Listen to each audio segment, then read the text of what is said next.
Wasallam menganggap bahwa orang yang dapat berkah hidupnya, orang yang memulai bangun subuh, yang mulai dengan berjamaah di masjid, itu keberkahan yang berlipat. Semoga yang hadir pagi ini diberkahi oleh Allah SWT. Saya yakin yang hadir ini punya pekerjaan nanti, ya, tapi menyempatkan pagi hari sebelum bekerja untuk mengisi kolbunya. Insya Allah ini pertanda kolbunya hidup. Semoga ini juga pertanda kolbunya sehat. Kolbu itu di dalam Al-Quran dibagi 3. Ada kolbu muttaqin, hudal lil muttaqin. Ini kolbu yang di dalamnya ada hidayah.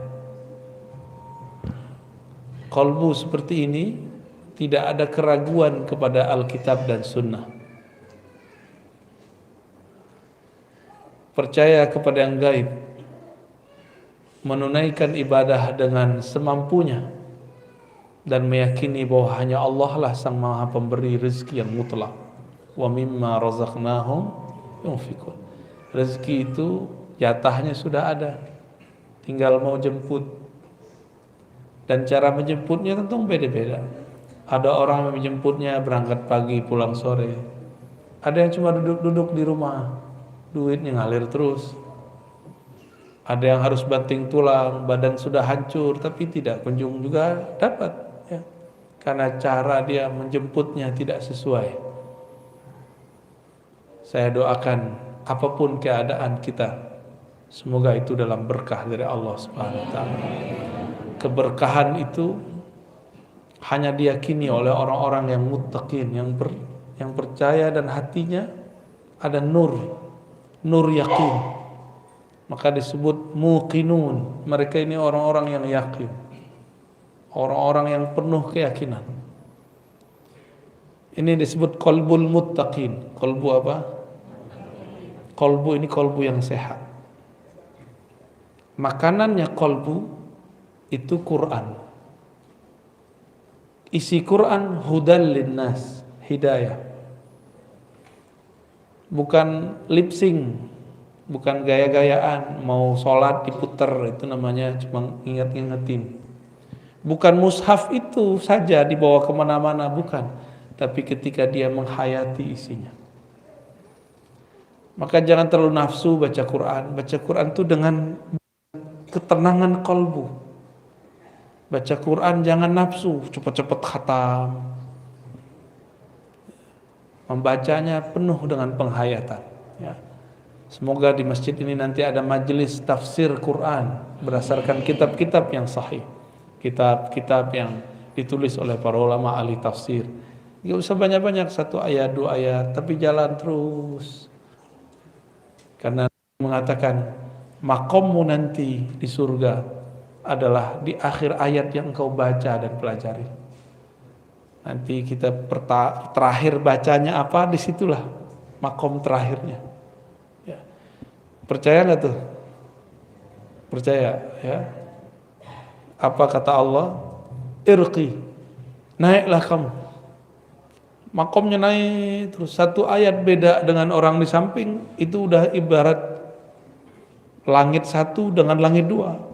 Makomnya sangat jauh sekali.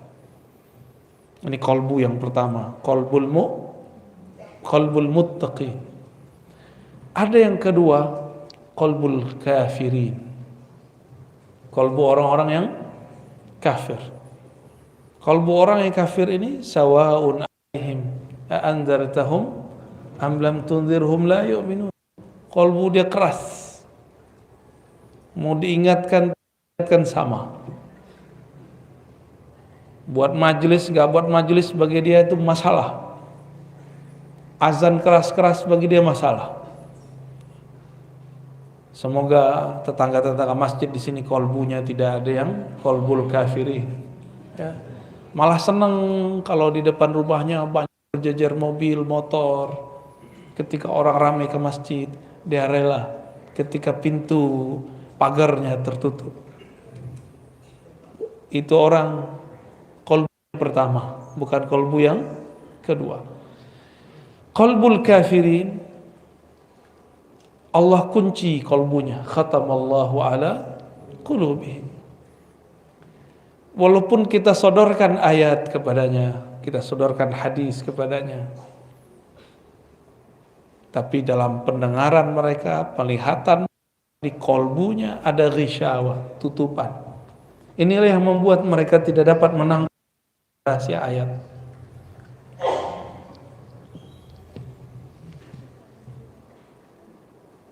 Namun ada kolbu yang lebih gawat lagi, namanya kolbul munafiqin.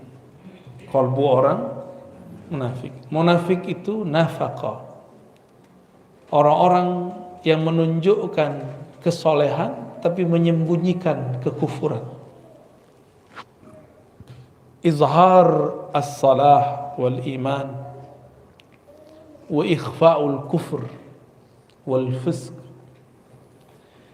Menyembunyikan kebusukan hatinya, kekufurannya, ingkarnya, menunjukkan kesolehannya. Maka orang begini ketemu orang beriman yang pertama, kelompok muttaqin, usahakan soleh.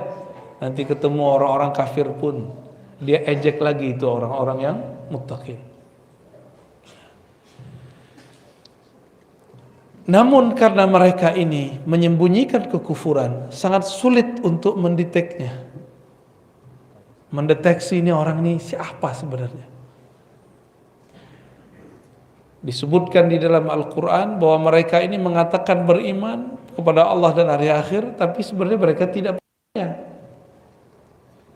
Seperti lain di mulut, lain di hati. Ini ciri pertama, qalbu munafik.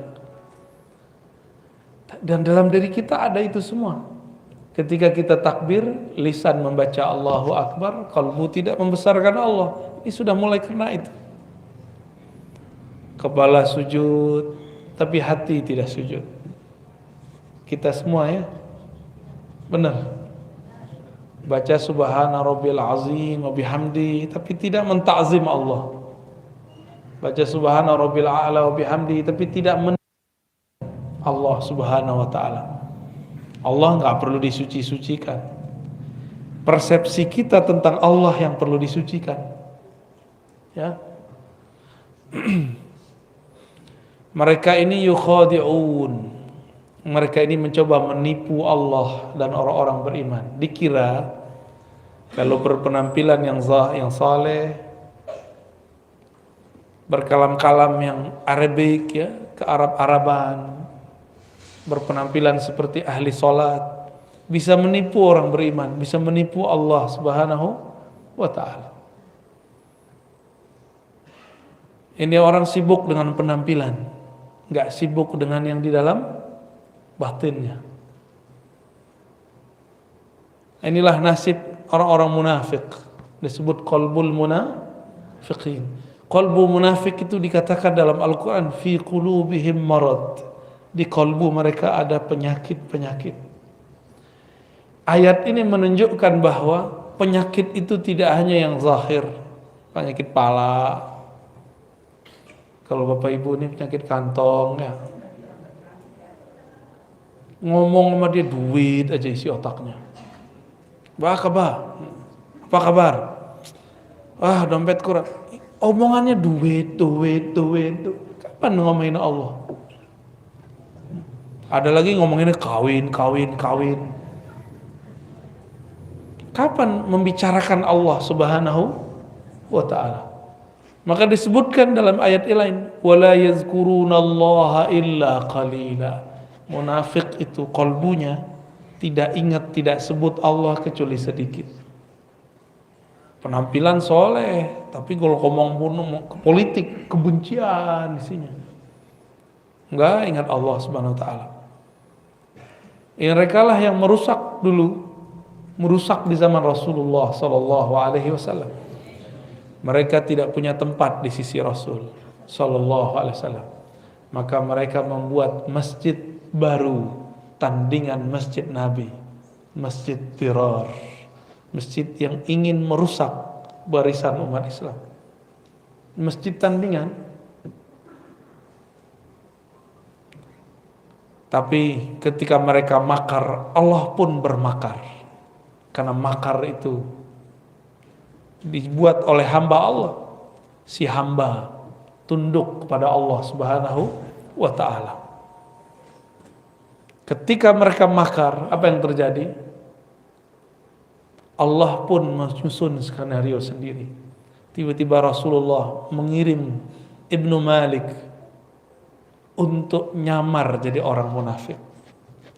Satu kali Nabi SAW diundang oleh beberapa sahabat untuk makan di rumahnya. Ketika giliran sampai di seorang sahabat, Nabi diminta sholat di rumahnya.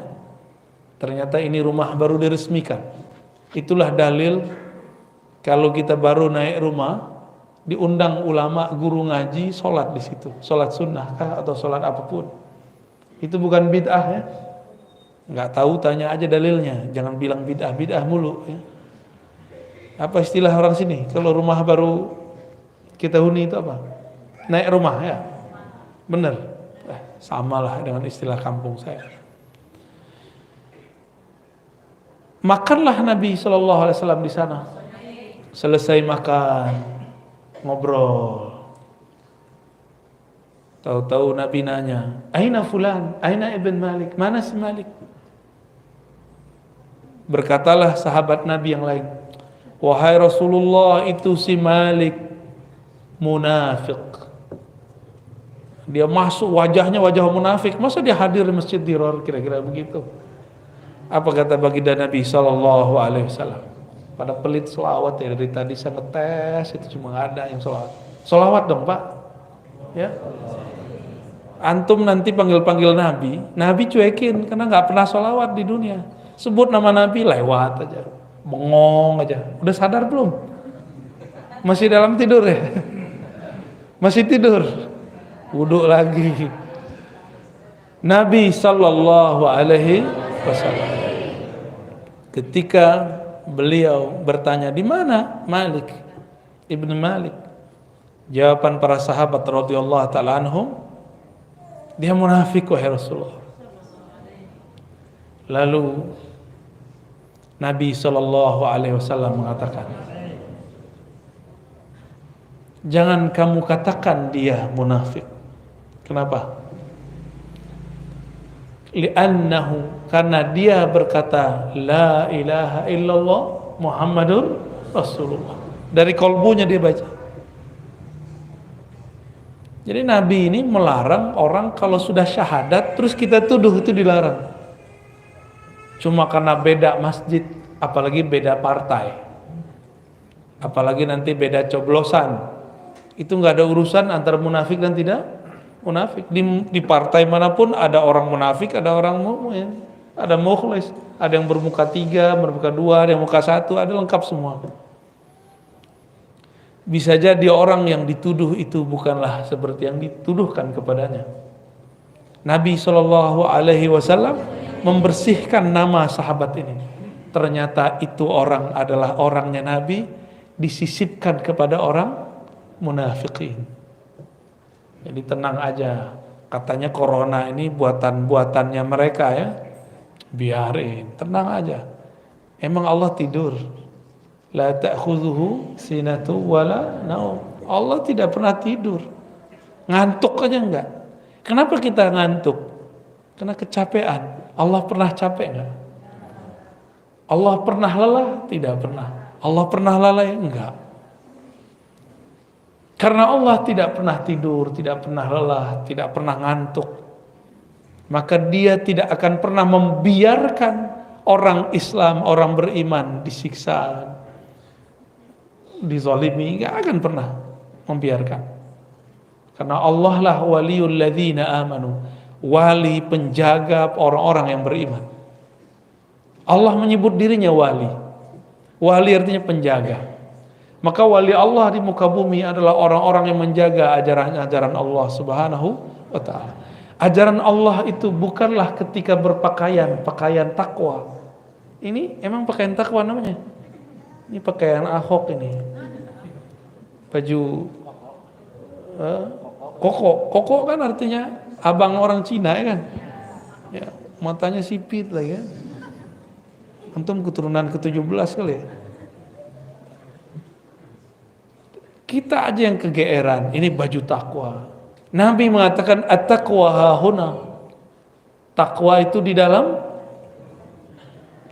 dada. Hahuna.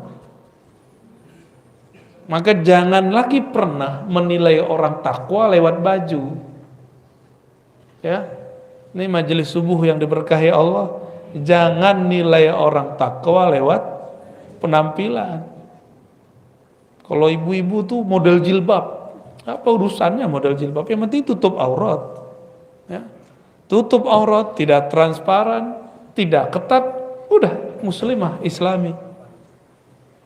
Kalau bapak-bapak ini apa baju takwanya?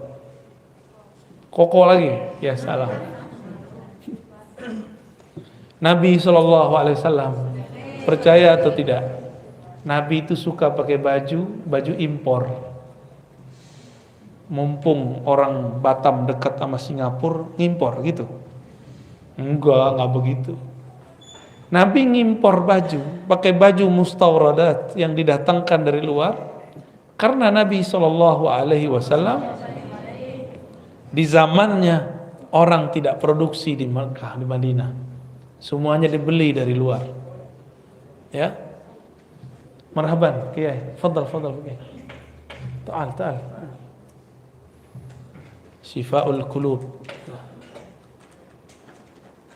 Allahumma shalli wa sallim. Allahumma shalli. Fadal. Aqalbu munafiqin, inilah yang perlu kita kenal. Ada enggak karakter itu dalam diri?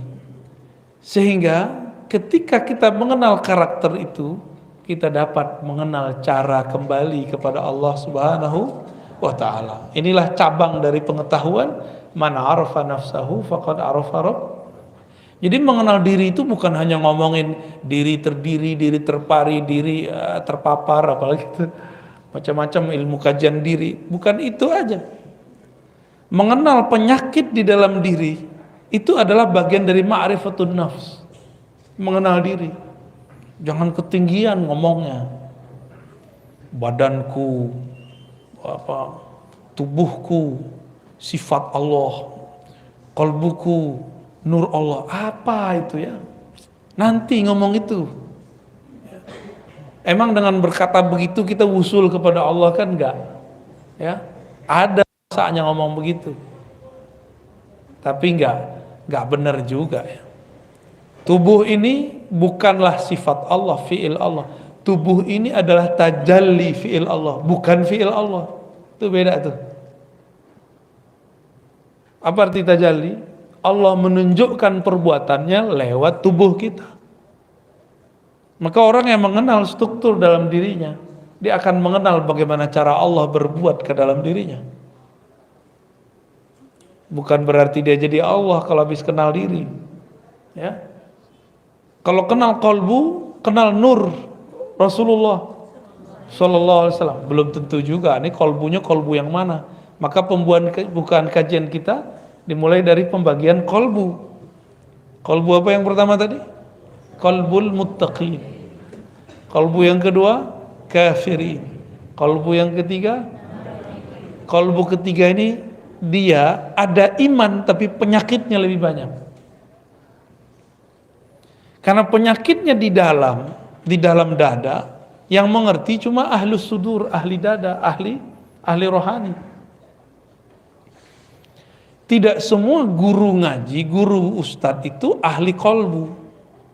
Ada yang cuma dapat ijazah fikih. Fikih ngurusin ilmu hukum. Ada yang cuma gelar LC, MA, doktor, itu urusan akal. Ustadz begini ditanya mengenai ilmu qalbu. Apa kata dia? Bid'ah. Karena dia nggak ngerti, dia bilang bid'ah. Berarti qalbu dia lebih bermasalah lagi. Kenapa? Tidak boleh seseorang yang tidak punya ilmu terhadap sesuatu berkomentar terhadap barang itu. Saya nggak ngerti ilmu kedokteran, boleh nggak saya berfatwa tentang kedokteran? Boleh nggak seorang dokter pemikiran Islam mendiagnosa penyakit seorang? Mendoakan boleh, mendiagnosa jangan. Saya mau tanya, dokter itu berapa tahun dia kuliah? 4 tahun. Koasnya berapa tahun? 2 tahun. 6 tahun baru jadi pakar ilmu penyakit zahir. Dan itu pun belum spesialis. Baru umum. Sama ustadz, kalau belajar agamanya baru yang zahir-zahir doang. Ya dia cuma pakar ilmu yang zahir. Jangan menjawab perkara yang batin. Ini ada orang gak pernah ngaji tasawuf, ditanya mengenai tasawuf, apa kata dia? Oh, jangan belajar tasawuf, gila ntar. Tetangga saya belajar tasawuf, gila. Tuh, berarti kasat mata yang dia hitung. Terus untuk apa dia belajar selama ini?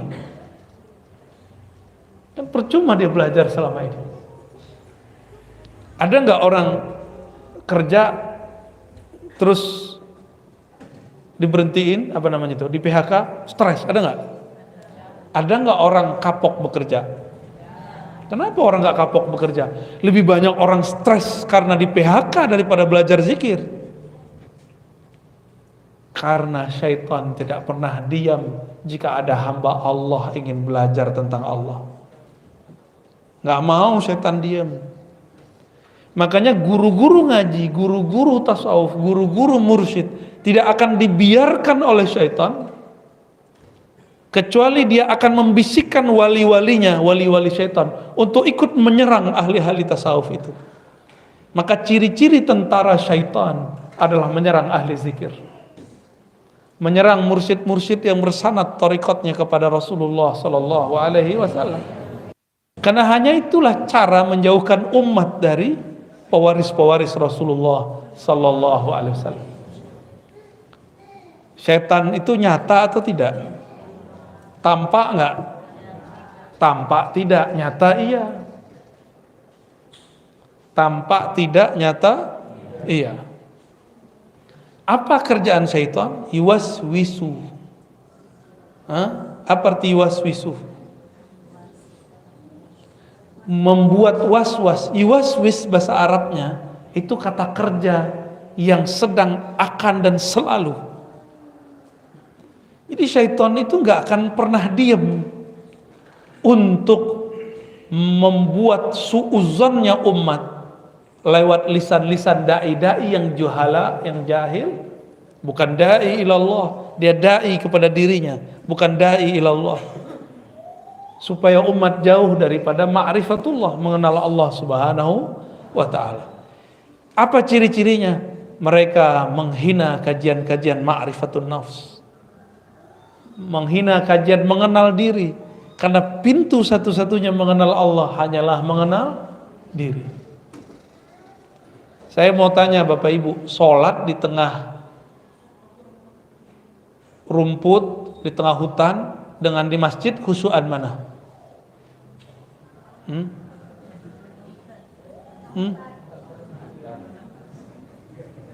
Sholat ada gemercik air tambah khusyuk nggak? Iya apa enggak? Iya. Ya udah guyur aja terus rumahnya tiap hari.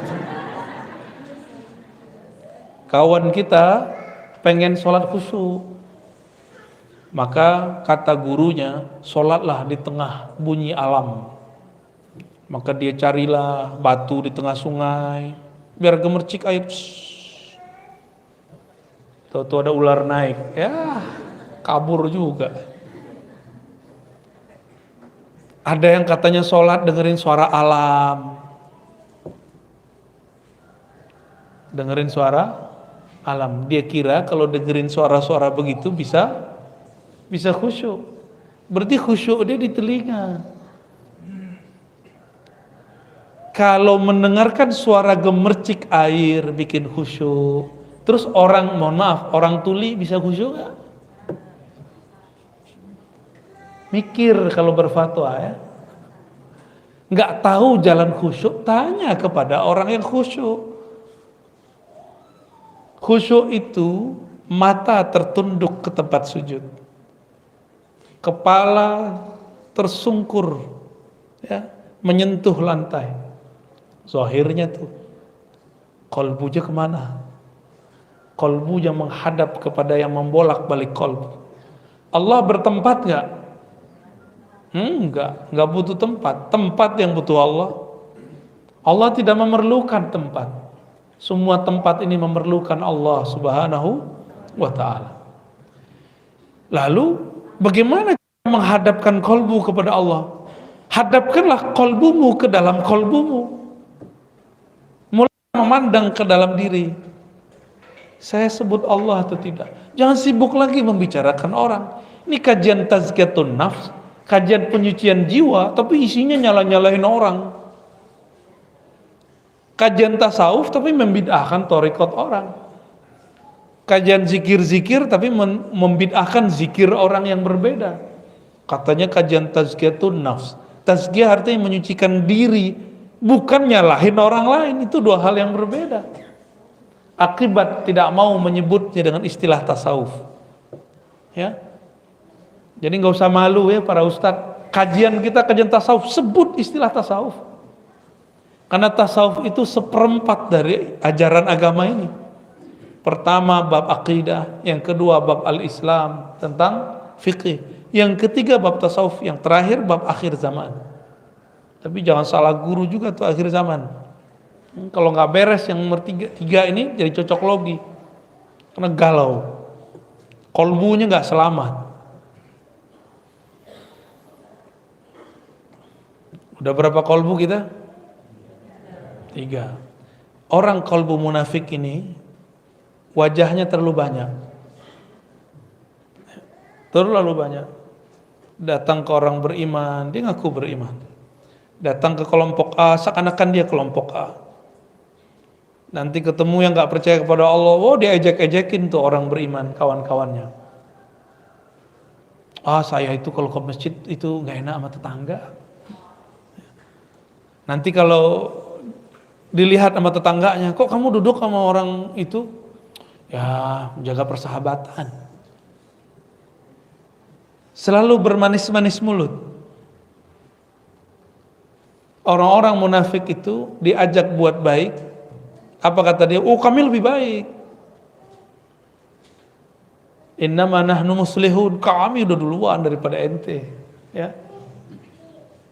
Diajak beriman, dia bilang, orang beriman itu orang-orang bodoh itu. Ini mukanya banyak, mukanya terlalu banyak. Bapak Ibu yang melakukan Allah, jangan banyak-banyak muka. Muka kita cukup satu menghadap kepada Allah Subhanahu wa taala. Wajjahtu wajhiya lilladzi fattaras samawati wal ardh. Aku hadapkan wajah. Wajah itu adalah sesuatu yang menghadap. Maka disebut ini wajah. Padahal ini bukan wajah sebenarnya. Wajah yang sebenarnya bukan ini. Wajah itu ada di kolbu. Kolbu itulah yang menghadap kepada Allah Subhanahu wa ta'ala. Ada sebenarnya kolbu yang di atas 3 kolbu ini. Kolbul aulia. Kolbunya para wali. Apa ciri-ciri kolbu para wali? Salamatu sudurihim. Sodornya, dadanya, hatinya selamat daripada penyakit-penyakit kolbu. Enggak hanya itu, dia selamat daripada su'udzon. Tidak hanya itu, selamat dari syak. Ini kolbu para wali, dan di dalamnya berisi tentang berlian-berlian ma'rifatullah, mengenal Allah Subhanahu wa ta'ala. Maka para aulia itu di kolbunya ada kitab, baca ayat, ada ustadz baca ayat, wali baca ayat, hasilnya beda. Karena di kolbu dia ada kitab yang Allah turunkan ke dalam kolbunya, itu disebut ilmu laduni. Kolbunya wali Allah ini la khaufun alaihim wala hum yahzanun. Mereka tidak gelisah. Gak ada sedih yang berkepanjangan. Kenapa? Qulubuhum ma'muratun bidzikrillah. Kolbu mereka makmur menyebut nama Allah. Ramai di kolbunya sebutan asma, nama-nama Allah Subhanahu wa ta'ala. Masih ingat waktu kecil dulu takut ada pohon besar, lampu nggak ada. Ini Batam ini kan baru banyak lampunya kan beberapa tahun belakangan ini aja. Dulu-dulu kan belum ya. Yang paham maksud saya, kalau kita lewat di satu tempat yang gelap, kita kata orang ngucap gitu ya. Ngucap apa? Guru saya diajarin sama dokter. Ngucap Pak. Dia nggak tahu itu ulama. Maka dia kerjain tuh dokter. Ngucap. Lagi diperiksa sama dokter, dia sakit, tapi nggak kelihatan sama alatnya. Saya sakit dokter. Ngucap Pak, udah tua nggak mau ngucap katanya. Maka dia bilang ngucap. Itu ulama.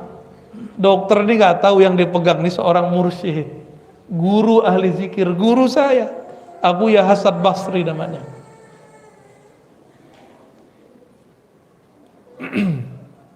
Ya kadang-kadang kita menggarami laut. Nah ini kadang-kadang nggak nyadar juga ya. Di depan saya laut apa nih? Kolam. Jangan comberan.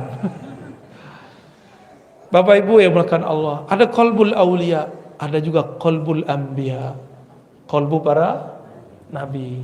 Qalbu para nabi, jika para wali di dalamnya ada zikrullah, ada ilham dari Allah, maka para nabi di dalamnya ada ma'rifat kenabian, wahyu.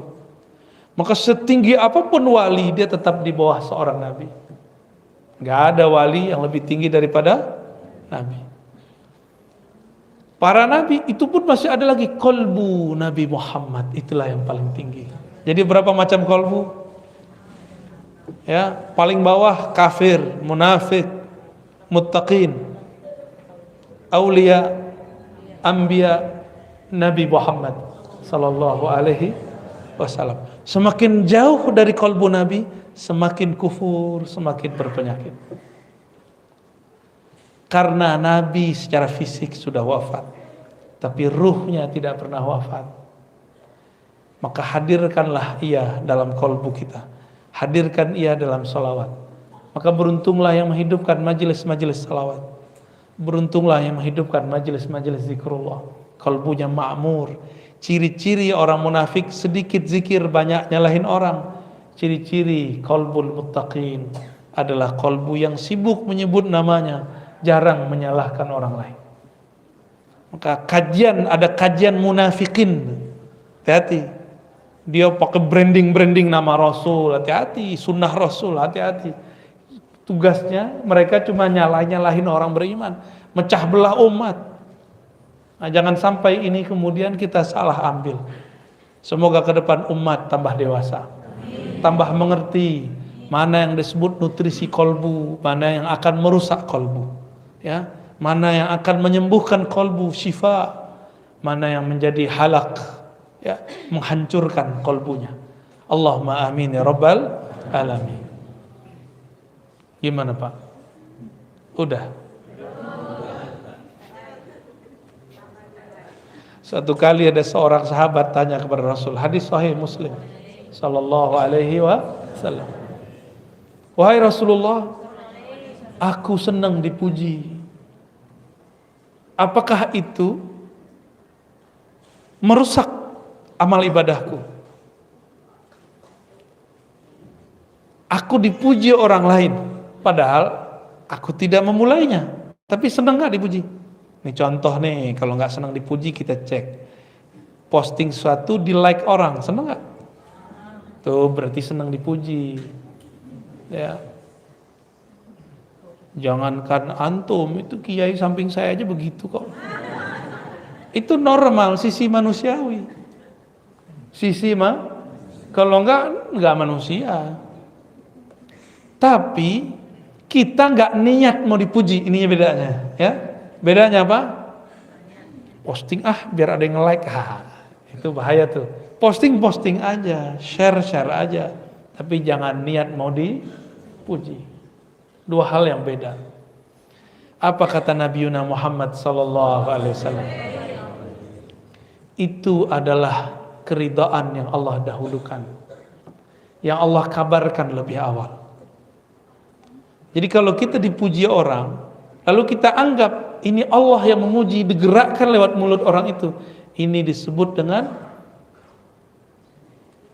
apa? Barusan sudah saya sebut. Hah? Hah? Kabar gembira yang sudah didahulukan. Jadi kita ini diterima di sisinya, maka Allah gerakkan makhluk-makhluk ini memujinya. Ternyata ada namanya ma'rifatul hub, ma'rifat cinta. Allah itu adalah maha mencinta.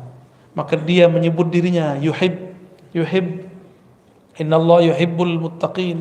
Innallaha ma'as sabirin. Ya. Innallaha, gimana lagi ayatnya? Ya, yuhibbul mutatahhirin, tawabin. Semuanya itu ada sekitar 7 lah. Kata cinta. Allah menyebutkan kata cinta sebagai kata kunci tentang dirinya. Kalau saya mencintai seseorang, itu saya memerlukan perhatian dia. Saya butuh dia. Tapi kalau Allah cinta seseorang, itu Allah sedang memberikan anugerah kepadanya. Allah tidak butuh dia. Allah tidak memerlukan dia. Ini beda cinta kita dan cinta Allah Subhanahu wa taala. Kita mencintai pasangan karena kita butuh perhatian dia, layanan dia. Tapi Allah cinta hambanya, tidak memerlukan mereka. Allah Subhanahu wa taala mengabarkan kepada Nabi Muhammad sallallahu alaihi wasallam,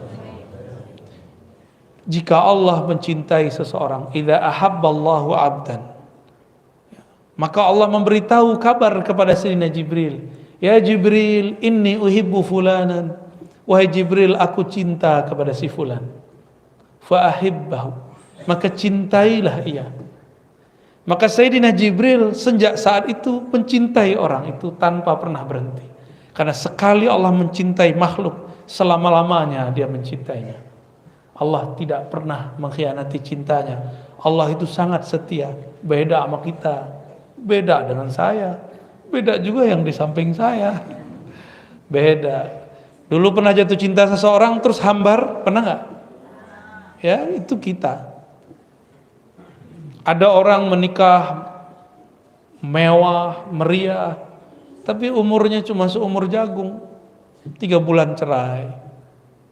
Karena yang dia butuhkan tidak ada di situ. Yang dia perlukan tidak ketemu di situ. Suatu kali ada orang nelpon Buya Hamka.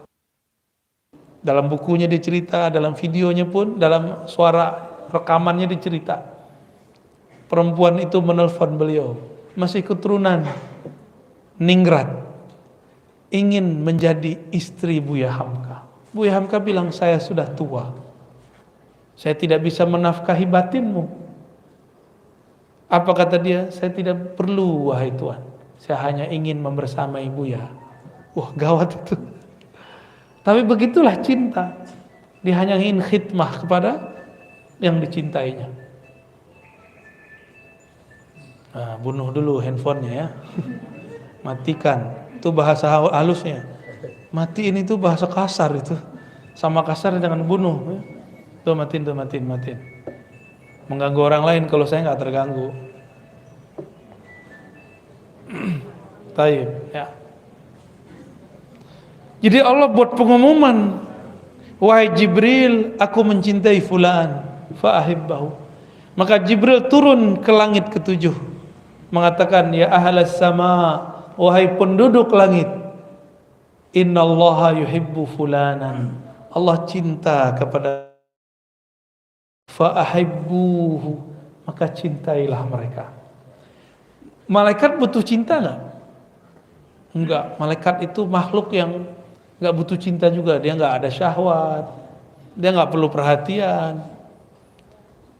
Malaikat itu makhluk yang statis, kaku, disiplin. Itu malaikat. Mirip-mirip kayak robot, tapi robot Allah. Jadi kalau saya menyebut, biar antum paham, malaikat itu makhluk kayak apa? Kayak robot. Sesuai dengan apa program, begitu dirubah-rubah. semua malaikat dari langit ke-7, langit ke-6 sampai ke langit mengatakan inni uhibbu fulanan, aku cinta kepada fulan karena Allah cinta kepadanya. Inilah yang disebut viral di langit, ya, terkenal di langit, enggak sembarangan itu. Terkenal di langit belum tentu terkenal di bumi. Namanya harum di langit. Kenapa? Karena dia sebut-sebut nama Allah. Tapi biasanya kalau sudah viral di langit, dia adalah orang yang memviralkan Allah di bumi. Orang-orang yang memperjuangkan agama Allah di bumi, Allah viralkan dia di langit. Nama-nama dia disebut. Inilah yang dikatakan dalam surat Ghafir, bahwa para malaikat memintakan ampun, yastaghfiruna lillazina amanu. Mereka memohonkan ampun untuk orang-orang yang beriman di bumi. Semoga nama yang hadir pagi ini termasuk disebut di sana. Amin ya rabbal alamin. Tentu kolbu mereka ma'muratun bidzikrillah. Kolbunya lebih awal memviralkan Allah dalam kolbunya. Maka berlatihlah zikir kolbu kepada ahlinya. Saya yakin di Batam ini banyak ahli zikir. Ya, nggak mesti sama yang di YouTube itu. Ya, di dekat kita ada guru yang bisa ngajar, ikuti dia. Ya, sama kok. Yang disebut di sono disebut di sini sama. Jangan beda-bedain. Ya, guru-guru itu juga punya kecemburuan. Antum hormat kepada yang si fulan, nggak menghormati si fulan. Siapa tahu sisi manusiawi dia muncul. Nanti dia cemburu. Kalau sudah cemburu, setan masuk. Setan bisikin lewat muridnya. Pak Kiai, Pak Ustadz, itu tuh ajarannya bid'ah itu. Wah, mulai konflik. Terjadilah konflik antara ustadz dengan ustadz. Itu orang si murid ini dipinjem oleh si setan. Yuwaswisu, membuat was-was. Nama setannya Khannas. Jadi kalau buat majelis, masuk ke suatu majelis, bacalah kul yang 3 itu. Jadikan wiridan, kalau enggak jadikan wirid setiap ba'da sholat. Supaya kalau kita ketemu orang, bermajelis, kita jauh dari was-was. Diwas-wasin orang kita cut, enggak benar. Ciri-ciri kolbu sehat. Ada orang gosip, si Anu tuh orangnya begini nih, enggak benar nih. Si kolbu yang sehat bilang, oh enggak, maksud dia enggak begitu. Terus kolbunya sehat itu. Tapi kalau kolbu dia bilang, oh iya nih kemarin saya digituin sama dia, dah kena tuh. Ya. Berarti marid dan marid fi qulubihim maradun fazadahumullahu marada. Bertambahlah penyakitnya. Ketemu lagi orang berpenyakit kolbunya, tambah lagi. Mirip virus dan lebih dahsyat daripada corona. Bapak Ibu yang dimuliakan Allah, itulah tingkatan-tingkatan kolbu. Siapa yang kenal kolbunya, dia akan kenal yang membolak-balik kolbunya. Inilah makna, salah satu makna daripada judul ini. Siapa yang kenal diri, kenal Allah. Diri kita yang paling dekat adalah kolbu. Kenalilah dirimu yang mana. Cukup katakan, ya Allah, kolbuku berpenyakit. Engkau maha penyembuh, sembuhkanlah ya Allah. Baik, sudah. Cukup. Mau tanya jawab? Tanya jawabnya nggak pakai kertas saja? Enggak ya? Nah, pakai kertas kalau mau ya. Karena ini orang Melayu itu negeri kata-kata. Suka kalau dikasih mic itu dapat panggung.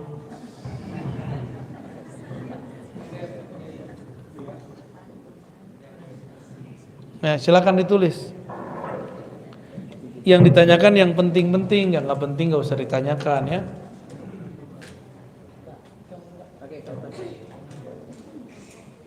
Wah, Pak Armen dari Tanjung Piau, Piayu, Pak Bu, sekampung Pak. Bolehkah Buya mengijazakan sholawat Al-Mahdi? Sholawat yang mana itu Pak?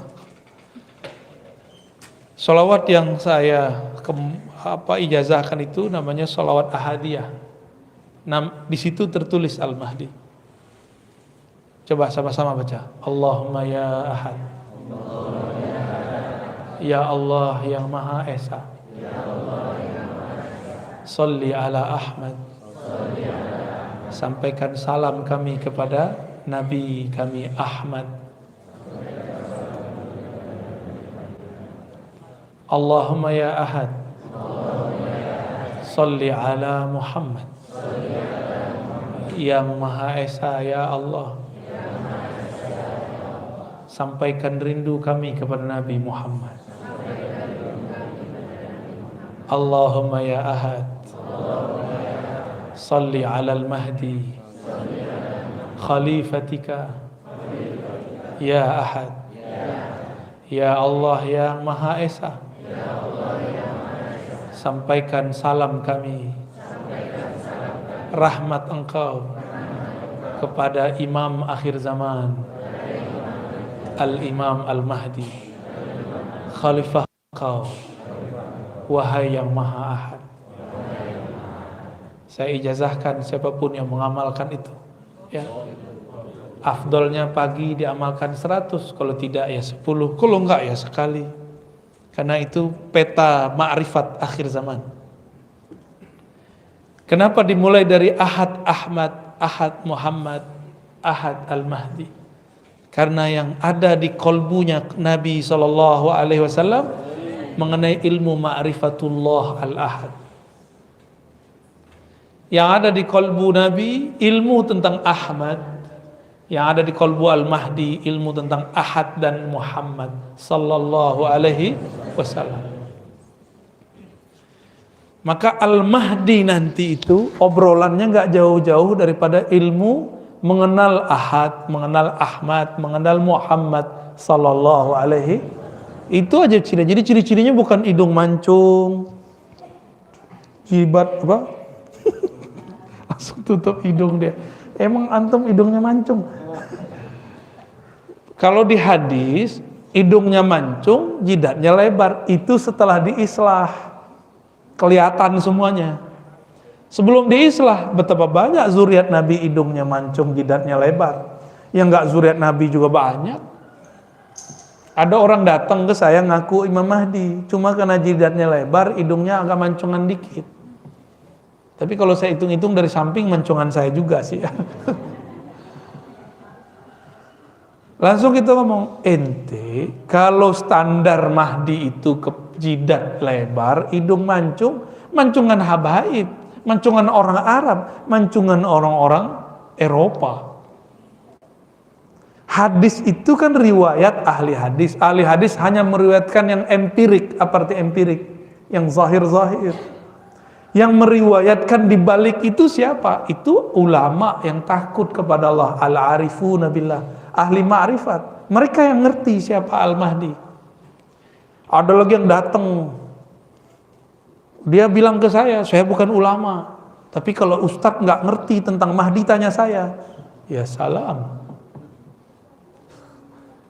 Yang ustadz siapa? Ya. Yang ngerti Al-Mahdi siapa? Ada yang ngomong begitu. Hebat nggak tuh? Ya, cuma lewat mimpi-mimpi doang dia percaya Al-Mahdi. Apakah zikir Allah atau hu Allah atau hu boleh diamalkan tanpa talqin dari guru? Nggak boleh. Harus pakai guru. Zikir Allah itu zikir sudah zikir, kalau versi kedokteran harus dengan resep dokter. Kalau nggak pakai dosis dari dokter takut overdosis. Dan saya sudah banyak ketemu lancang ngamalin zikrullah tapi nggak lewat ahlullah. Maling namanya, nyuri ilmu lewat YouTube. Dulu jangankan lewat YouTube, orang ngaji dalam masjid kita nguping lewat jendela, itu haram diamalkan, nggak boleh. Itu nyuri namanya. Hadir, harus hadir. Karena yang diberkahi itu orang yang hadir. Orang yang hadir itu dia sudah menghancurkan egonya. Kayak Kiai ini kan udah menghancurkan egonya, duduk di bawah saya itu udah hancur egonya sudah. Tapi setan bilang lagi, ente hebat, ego mau bisa diatur. Setan itu dia berbintang-bintang. Ada setan ego. Ada setan kalau ego sudah hancur dia muncul lagi, itu bintangnya 3 tuh. Nah, dia masuk ke dalam sir, dia dipelototin terus. Hati-hati ya, hati-hati. Makanya disebut hati-hati ya. Jadi jangan coba-coba amalkan zikir itu tanpa bimbingan seorang mursyid. Khawatir salah dosis. Jangan-jangan yang gila-gila itu dia pernah ngamalin lewat buku. Bener bagi ya. Kalau pengalaman saya di kampung dulu, itu banyak yang bunuh diri. Bukan banyak, ada satu bunuh diri. Tiba-tiba dia terjun ke jurang. Stres. Sebenarnya stres karena pekerjaannya nggak ada. Pelarian ke torikot. Torikotnya tidak menyembuhkan karena torikotnya tidak, gurunya nggak memperhatiin dia. Yang diajarkan zikir standar. Nggak puas, galau, terjun masuk ke tebing, mati. Apa kata orang? Oh dia sesat karena masuk torikot, dia gila. Bukan, dia tuh stres karena pekerjaannya, melarikan diri ke torikot. Ada adik kelas saya kuliah di kampus. Di kampus itu lagi ketat-ketatnya, ada dosen yang ketat dalam buat proposal tesis. Stres dia. Stres melarikan diri belajar torikot. Ternyata dalam stresnya dia sudah gila. Diajarin torikot tambah gila. Hilangin dulu stresnya baru belajar torikot. Ya, makanya mohon maaf kepada yang minta talqin. Saya tidak pernah mengobrol talqin. Ngaji aja dulu sehingga muncul kesadaran batin yang dahsyat baru ditalqin. Gak penting talqin kalau belum beres isi kepalanya. Ya, jadi jangan minta talqin pakai nafsu. Ya, baru sekali ketemu minta talqin. Ya, kecuali kiainya bolehin. Kalau saya enggak. Yang saya dapat dari dulu enggak begitu. Saya ngaji dulu lama-lama, baru saya talqin. Sehingga betul-betul kalimah itu masuk ke dalam kolbu karena kesadaran, bukan karena ikut-ikutan. Orang nangis kita nangis, enggak. Orang zikir kita zikir, enggak. Karena ada kesadaran itu dalam diri baru kita baca. Apa yang dimaksud Nur Muhammad? Ini bukan Nur Muhammad nama orang ya.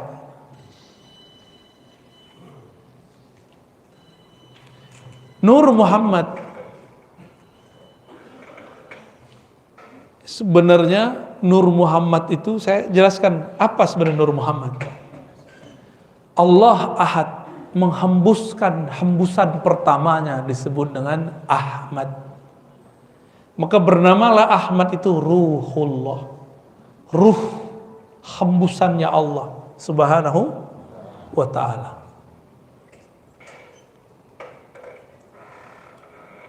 Udah paham? Yang nggak ikut nggak dapat bagian berarti. Ya. Ruhullah itu memancarkan cahaya. Cahayanya disebut dengan Nur Muhammad. Ada yang debat. Saya lagi pulang kampung di debat. Dia nggak bisa bedain antara ruh dan nur. Pakai hadis palsu lagi. Awal yang diciptakan Allah adalah nur nabimu wahai Jabir. Itu kan hadis nggak sahih. Nggak usah pakai hadis itu kita. Kita ada hadis yang lebih sahih. Nur itu adalah ruh, ya salam. Nur ya nur, ruh ya ruh. Nggak ngerti nanya, jangan debat dulu. Ini udah debat aja. Ya. Naik lagi tangannya begini kan. Oh berarti yang nanya itu bukan sisi nurnya, tapi zulmaniyah dalam dirinya. Karena ada kesombongan ketika bertanya. Ingin menjidal, mendebat. Padahal ilmu ini bukan untuk jidal, bukan untuk debat. Ilmu ini peta jalan pulang kepada Allah Subhanahu wa ta'ala. Nggak ngerti beda nur sama ruh udah berani debat. Ya salam. Selama ini kan kajian orang sampai di Nur Muhammad, nggak ada yang sampai kepada Ruhullah. Ahmad Ruhullah nggak ada. Itu baru dibuka oleh para ulama wali-wali Allah di akhir zaman ini untuk menyongsong munculnya Al-Imam Al-Mahdi. Biar ruh kita kuat. ketika tubuh ini dihancurkan oleh Dajjal, nggak makan berhari-hari, ruhnya masih kuat hidup. Ini baru paceklik, udah nyalahin ini, nyalahin itu, ya. Pandemi yang disalahin siapa? Berarti kita ini ada karakter iblis, suka nyalahin orang. Suka nyalahin orang tuh karakter iblis tuh, hati-hati.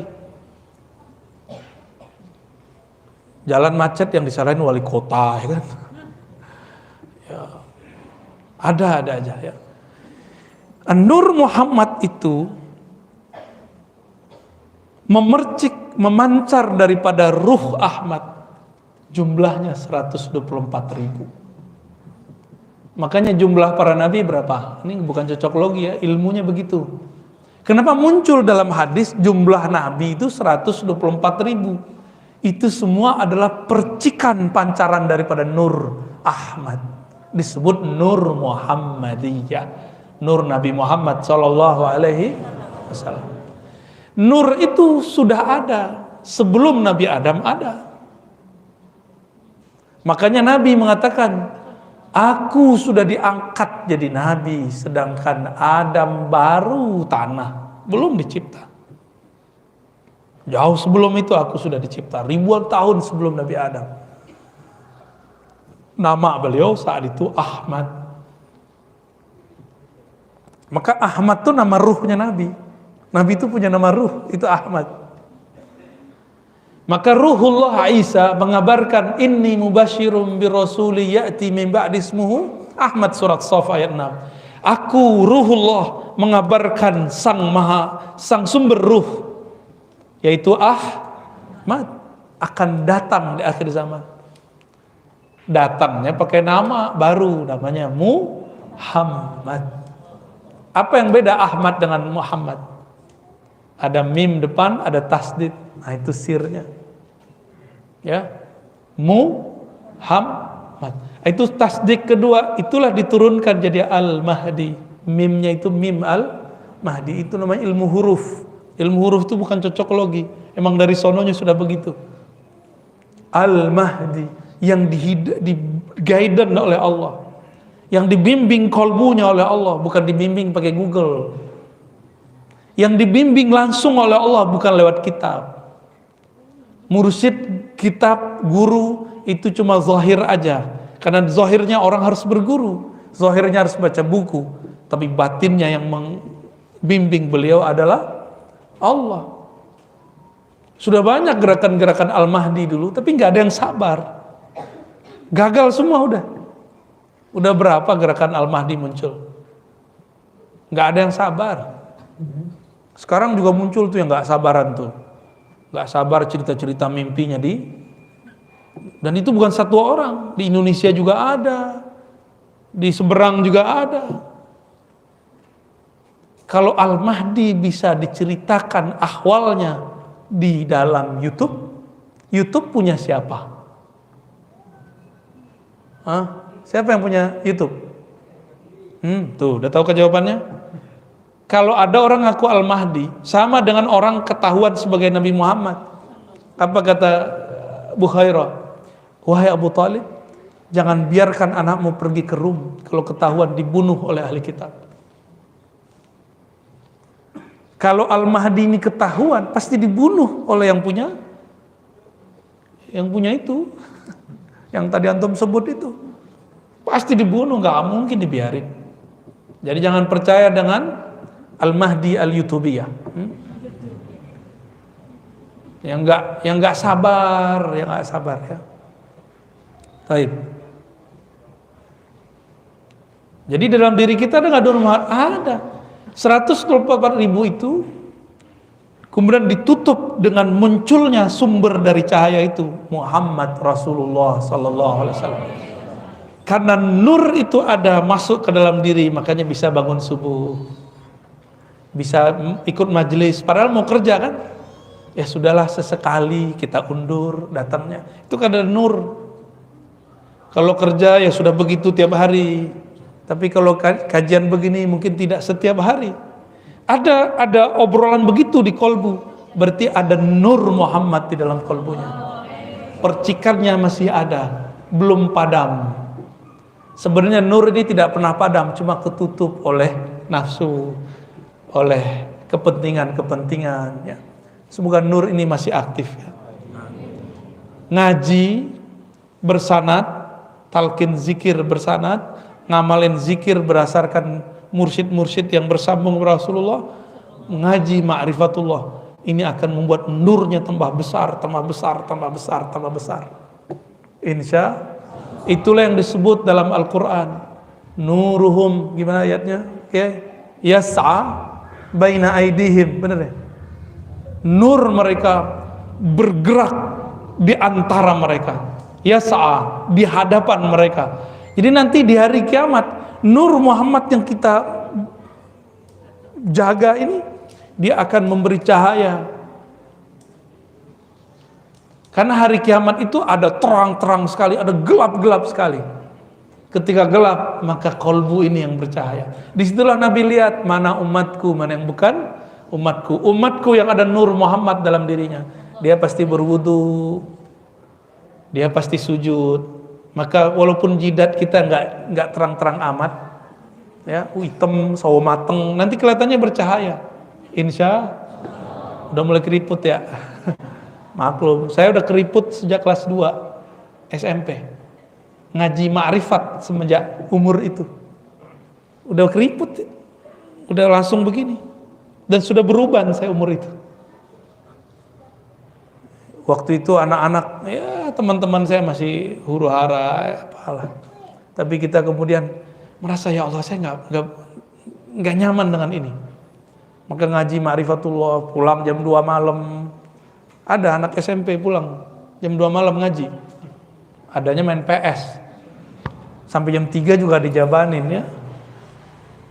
Apakah ciri hati yang sambung hati kepada Rasulullah saat berselawat? Ya. Al-Habib itu kekasih, iza zukira, jika disebut maka kolbu sang kekasih tamilu, kullul kulub ilal habibi tamilu. Setiap kolbu kepada kekasihnya pasti dia cenderung. Ketahuilah ciri-ciri di dalam kolbunya ada cinta. Jika disebut namanya maka berkaca-kacalah matanya, merindinglah bulu romaknya, berdesirlah jantungnya. Jauh pun dia kejar, dekat pun dia pertahankan. Itulah ciri-ciri orang sudah cinta. Cinta kepada Rasulullah sallallahu alaihi wasallam. Rasulullah itu masih punya pewaris, nasabnya dan ulama-ulamanya. Maka sambutlah mereka. Itulah dasarnya kenapa kita kalau ada ulama datang kita sambut dengan mahalul. Ya, bukan karena dia, tapi karena yang membuat dia seperti itu siapa? Rasulullah SAW. Kata Rasulullah, ahibbu ahla baiti hubban li, cintai hormati keturunanku, pewarisku. Ada 2 tuh, keturunan, pewaris, itu makna ahla bait, nasabnya, lalu pewaris ilmunya. Mereka disebut ahlu baitin Nabi dalam ilmu hakikat. Ya, mereka datang, kita hormat bukan karena mereka, tapi hubban li, karena kalian ta'zim, cinta kepadaku. Karena ada nur ilmu Nabi pada diri mereka, kita hormat kepada mereka. Bukan karena pakai rida begini, pakai selendang begini, bukan. Bukan karena pakai kopiah Buya Hamka ini. Bukan kopiah Luhut ini. Kopiah Buya Hamka.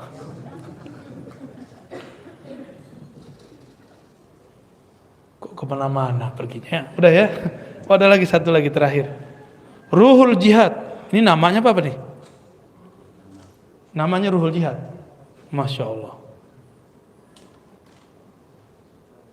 Minta ijazah ilmu-ilmu yang disampaikan yang ada di YouTube agar musalsal. Sahih, bagus. Emang begitu kalau orang sudah dapat ilmu, sudah baca buku, ingin minta diridhokan, dihalalkan ilmunya.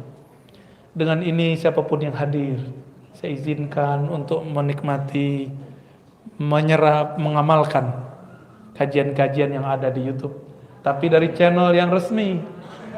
Kalau yang lain saya nggak tahu, dipotong-potong, ya. Ya, Saya sebenarnya nggak punya channel, belum punya channel. Banyak yang ngajak, ayo buat dong official Ar-Razi Hasim. Takut nanti saya tamak sama duit YouTube. Takutnya begitu, tapi udah banyak yang ngajak. Nanti kita lihatlah kalau ada perubahan-perubahan, kalau perlu dibuat kita buat. Tapi selama ini yang kita izinkan, ya, mahasiswa-mahasiswa saya, santri-santri itu ada di Ribat Nauraniyah. Ada juga Cafe Rumi, ya. Ya, Ribat Nauraniyah, ya. Sengaja namanya nggak mudah-mudah, biar yang dapat itu memang orang-orang yang serius nyari. Ya, kita nggak butuh-butuh amat sama follower, viewer, nggak. Kita cuma pengen cek orang tertarik kajian ma'rifat berapa orang sih. Ternyata di akhir zaman tambah banyak. Ya, beberapa ada yang saya izinkan, ya, ada beberapa yang Bapak Ibu tonton tuh beberapa saya izinkan. Yang dengan syarat jangan potong yang berlebihan, jangan ngasih quote-quote kata-kata thumbnail yang aneh-aneh. Di luar itu nggak jaminan saya, ya. Baik, sudah. Pas sudah, ya? Udah syuruk kan? Saya yakin Bapak Ibu ada pekerjaan. Semoga pekerjaannya diberkahi oleh Allah. Karena paginya dimulai dengan al-barakatu li ummati fi bukuriha, ngaji, mengenal Rasul sallallahu alaihi wasallam, mengenal Allah, mengenal diri. Semoga yang hadir ditakdirkan nanti masuk surga. Amin. Kami, kita semua, semoga kita ditakdirkan memandang keindahan wajah Rasulullah sallallahu alaihi wasallam. Diizinkan memandang wajah Allah Subhanahu wa taala. Allahumma ya Allah ya Rahman ya Rahim. Wajahmu terlalu mulia untuk kami pandang. Tapi Engkau ingin juga dipandang. Engkau yang maha pantas dipandang. Izinkan kami ya Allah untuk pantas memandang wajahmu. Ya Rabb, qalbu kami kosong dari namamu. Famla' qulubana bil yaqin. Ya Allah, penuhi kalbu kami dengan keyakinan. Wa mzayyin qulubana bi asma'ik. Hiasi kalbu kami dengan keindahan nama-namamu al-husna, al-asma'ul husna. Ya Allah, jiwa kami berpenyakit ya Allah. Ada emosi, ada ketidaksabaran, ada kesombongan, ada merasa lebih alim, lebih pintar. Tolong ampuni ya Allah penyakit-penyakit ini, sembuhkan ya Allah. Ya Allah, di kalbu kami ada perasaan malas ya Allah. Malas untuk istiqamah ya Allah. Malas untuk silaturahmi kepada ulama ya Allah. Malas untuk zikir pagi sore ya Allah. Malas untuk berguru kepada ahlinya ya Allah. Ya Allah, berkah kajian pagi ini, sembuhkan penyakit malas kami. Tumbuhkan kesungguhan, tumbuhkan kedisiplinan dan istiqamah. Allahumma bihaqqi sayyidina Muhammad faj'alna minal mustahiqin bi syafaatihi al-uzma. Ya Allah, dengan kemuliaan nabimu, kekasihmu Nabi Muhammad sallallahu alaihi wasallam, jadikan kami yang hadir ini, keluarga kami, guru-guru kami, semuanya berhak mendapatkan pertolongan Rasulullah sallallahu alaihi wasallam. Allahumma hasibna hisaban yasira. Ya Allah, dengan berkah Nabi Muhammad, maka hisablah kami dengan hisab yang ringan. Allahumma ajirna minan nar. Ya Allah, siapapun yang hadir, maka bebaskan mereka dari siksa neraka. Bihaqqi la ilaha illallah Muhammadur Rasulullah, dengan keberkahan kalimah la ilaha illallah Muhammadur Rasulullah. Ya Rabb, ij'al lana khairan fi hayatina wa mamatina. Ya Allah, jadikan hidup kami penuh keberkahan, mati kami penuh keistiqomahan, husnul khatimah. Wa sallallahu ala sayyidina Muhammad walhamdulillah rabbil alamin. Mohon maaf, tidak usah salam-salaman ya. Cukup dengan kalbu, enggak usah foto-foto juga ya. Itu mengganggu ya. Semoga wajah kekasih-kekasih Allah sudah terfoto dalam kalbu kita. Amin ya rabbal alamin. Semoga semua dapat keberkahan. Assalamualaikum warahmatullahi wabarakatuh.